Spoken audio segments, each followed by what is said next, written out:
Welcome to the TMRN Time Monk Radio Network. I'm Jules, and today is Saturday, the 28th of May 2011. Tonight we have renowned researcher Joseph Farrell. Dr. Farrell has a doctorate from the University of Oxford, and his comprehensive list of books are available in all major bookstores and at his website, gizadeathstar.com. Fitting with this interview, we might preface with a quote, as you do in several of your books, sir.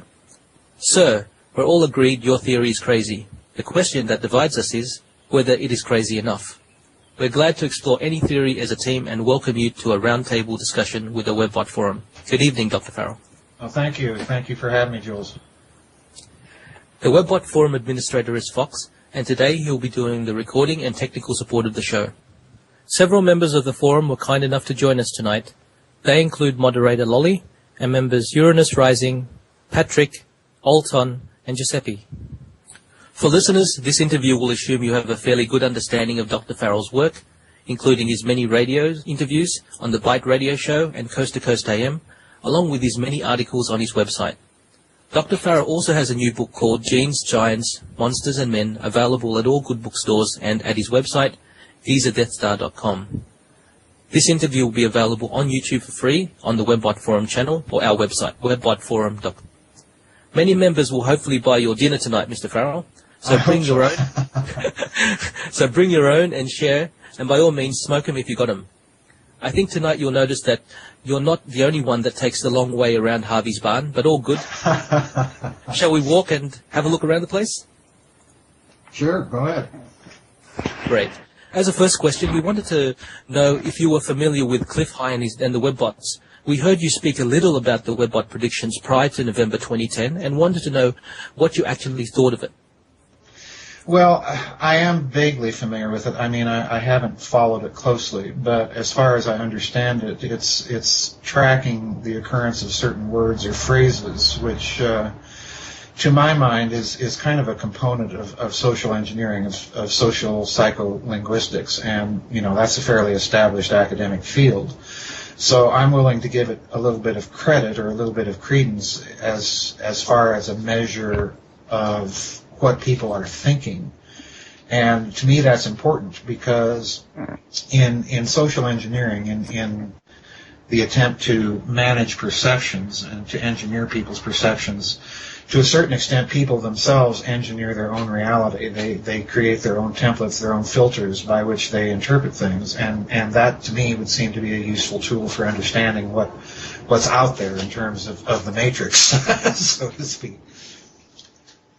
Fantastic. And we've broken up our topics, our questions into different topics. And it's a good segue, I guess. Your answer is that the first topic is the Philosopher's Stone, the magic of social engineering. Lolly, can you ask a question? Hi, Dr. Farrell. It's such a pleasure to speak with you tonight. Hi, Lolly. Hi.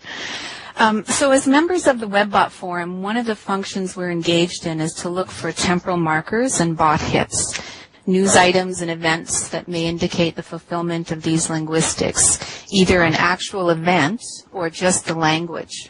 The data Cliff collects is heavily weighted to negative emotional descriptors, and thus we're often reading and discussing negative events, just plain old bad news. Right. While this activity may contribute to the veracity of Cliff's reports, it can be difficult to stay out of the doom and gloom perspective. As truth seekers, how do we contribute to an understanding of world events while at the same time avoid creating these negative events? Do you have any thoughts on that? Well, yeah, I do. I'm one of those, Lolly, that has been very concerned with a phenomenon that I've called at some occasions apocalypse mongering, and on other occasions I've called it apocalypse theater. A friend of mine and I are a co-author on a book that's just now coming out, as a matter of fact, called Grid of the Gods. We've been noticing this phenomenon. And I've spoken several times to this very point on the Byte Show. And one of the things I advise people to do is, if they're the praying sort, to pray for good things, and if they're not the praying sort, at least to think, to think right. good things.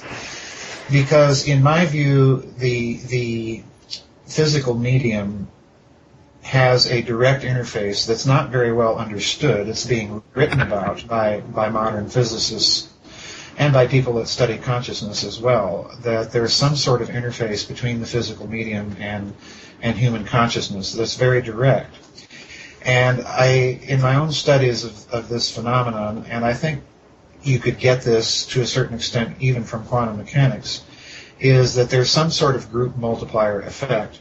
And so it concerns me that we have such a widespread, almost culturally pervasive outlook now that is very apocalyptic, very negative, and rationalizes everything that it sees, interprets everything that it sees according to some sort of apocalyptic scenario, whether it be that of the fundamentalist Christians or that of the 2012 prophet gloom and doom predictors and so on and so forth.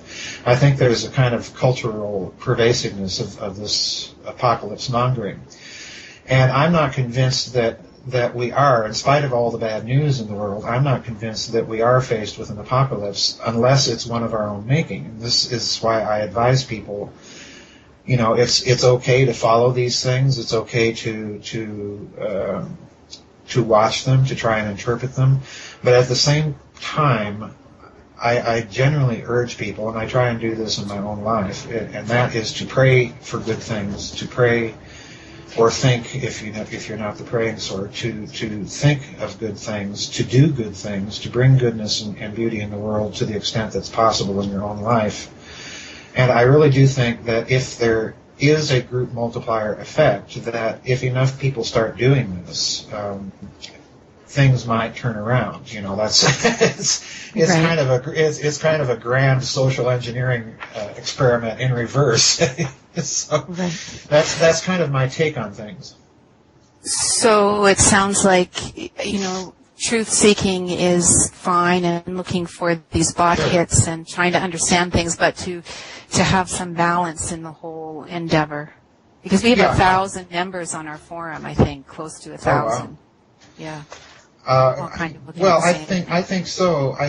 And if the same sort of creativity can be exercised to find good things and to report them and to enact them in one's own life and more importantly to enact them as a group. I said something on the Byte show that in response to a listener who had commented that, I'm some sort of Illuminatus simply because I attended the University of Oxford. Not only have they fallen on hard times, but, to recruit someone like me. But I also responded to some of these comments, that I really have only one motivation in my life, and that is to love and to be loved. And as part of that component, I think, yes, one seeks for and tries to find truth and share it as well as one can. But I do think that there has to be activity connected with that, and that activity, I think, has to be in the conscious and deliberate selection and choice of goodness and of beauty and of love, to invoke those Platonic ideals. So, I think that we are faced with social engineering on a massive scale, and if we're going to fight it, we literally have to fight it, and the way to fight it is precisely to do this sort of thing. Right. So the multiplier effect that you talked about, as we're looking at and engaged in this truth-seeking and looking at the events and seeing, connecting dots and seeing where things might fit. How does the multiplier effect work with that? Is that a negative thing to actually be doing then? No, I don't think so. I do think that the laws of this multiplier effect are probably being studied very carefully in various covert programs. No one knows exactly how it works. But to give a case in point, shortly before and after 9/11, as most of your forum members are probably aware, there was a spike in the Princeton experiments on their consciousness experiments. And I think that's some sort of indicator of this multiplier effect. And there have been similar experiments where people have prayed or concentrated, for certain things to happen, and they have. And I think we're in the position where we have to be kind of careful about doing this sort of thing, and that's why in my advice to people on praying or thinking for good things, I don't get much more specific than that, because if you're thinking good, if your intention is good, if your willful deliberation is focused on good things, on peaceful things, on compassion, and so on and so forth, I think that's as far as we need take it. The specifics of it, that gets into a realm of actual experimental science, and that's always kind of dubious and dodgy in something like this. So I kind of play my cards close to the chest there, simply because I think it's necessary for some sort of caution. This is very powerful stuff. In a certain sense, it's a kind of high magic, and one has to be very, very careful. But by the same token, we're not defenseless, and that's the other point I'm trying to make with this idea of a direct interface between consciousness and the medium. We're not defenseless, we're not powerless, and we can use our minds and our will for good things. Okay, thank you. Does that make sense? I hope I'm answering your question. It does, but it does. It does. So along the lines of the social engineering, what do you think? Do you think that they're trying to engineer a certain type of human? Oh boy, that is a $64 trillion question. I'm doing a book right now with a friend of mine that we're getting into this question in a certain very deliberate way. But the short answer, are they trying to engineer a new kind of human? The short answer to that, I think, has to be yes. And the reason why is simply my past few books have been dealing with the subject of alchemy in one form or another. And one of the goals of esoteric alchemy was precisely the transformation of the human consciousness. And I think to a certain extent we've been looking at grand experiments in that respect in the last century with communism, with National Socialism, and so on and so forth. We've been looking at experiments to transform the human consciousness, to transform human culture. I think it's still ongoing, and I think it's part of a much larger agenda, but yes, so the short answer would be yes. So what do you think the purpose is when you say a much larger agenda?